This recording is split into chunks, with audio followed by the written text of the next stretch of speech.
Hello বন্ধুরা, আজ আপনাদের সাথে শেয়ার করব দারুণ স্বাদের একটি রেসিপি। আর সেটা হচ্ছে মোগলাই কিমা পরোটা। এর জন্য সবার প্রথমে আমি এখানে 3 কাপ ময়দা নিয়ে নিয়েছি। এখন এর মধ্যে দেব স্বাদ মতো লবণ, হাফ চামচ চিনি আর সামান্য একটু সাদা তেল। এবার সবকিছু ময়দার সাথে ভালো করে মিশিয়ে নিয়ে অল্প অল্প জল দিয়ে মেখে একটা নরম ডো তৈরি করে নেব। তারপর হাতে সামান্য তেল দিয়ে ডোটার চারিদিকে লাগিয়ে 30 মিনিটের জন্য এটাকে ঢাকা দিয়ে রেখে দেবো। আর এখানে আমি 200 গ্রামের মতো চিকেন কিমা নিয়ে নিয়েছি। এরপর কড়াইয়ে দিয়ে দিচ্ছি পরিমাণ মতো তেল। তেল গরম হলে কুচি করে নেওয়া 2টো পেঁয়াজ দিয়ে দিচ্ছি।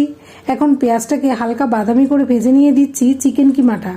সামান্য একটু নেড়ে নিয়ে দেব লঙ্কা বাটা, আদা বাটা, রসুন বাটা, সব 1 চামচ করে। এখন কিমার সাথে আদা রসুন বাটাটা ভালো করে মিশিয়ে নেব। এরপর দেব স্বাদ মতো লবণ, হলুদ গুঁড়ো, জিরের গুঁড়ো ও গোলমরিচের গুঁড়ো, সব হাফ চামচ করে। একটু নেড়ে নিয়ে দেব হাফ চামচ গরম মশলার গুঁড়ো। এখন সবশেষে একটা টমেটো কুচি, একটা পেঁয়াজ কুচি আর সামান্য ধনেপাতা কুচি দিয়ে 2-3 মিনিট নেড়ে চেড়ে নিলেই আমার পরোটার পুরটা একদম তৈরি হয়ে যাবে। এরপর একটা বাটিতে 2টো ডিম ফাটিয়ে নিয়ে এর মধ্যে পেঁয়াজ কুচি, ধনেপাতা কুচি, লঙ্কা কুচি, স্বাদ মতো লবণ, সামান্য গোলমরিচের গুঁড়ো, সামান্য চাট মশলা দিয়ে ডিমের সাথে ভালো করে মিশিয়ে নেব।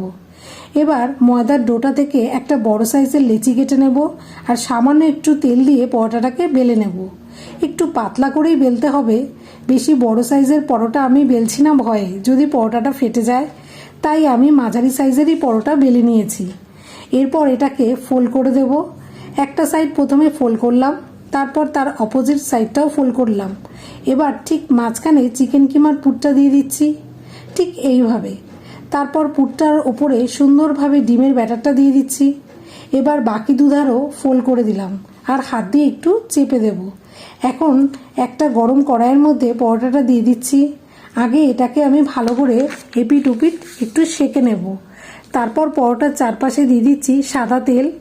এখন লো ফ্লেমে একটু সময় নিয়ে পরোটাটাকে ভেজে নিতে হবে। আর দেখুন কত সুন্দর টেস্টি মোগলাই কিমা পরোটা আমার তৈরি হয়ে গেছে।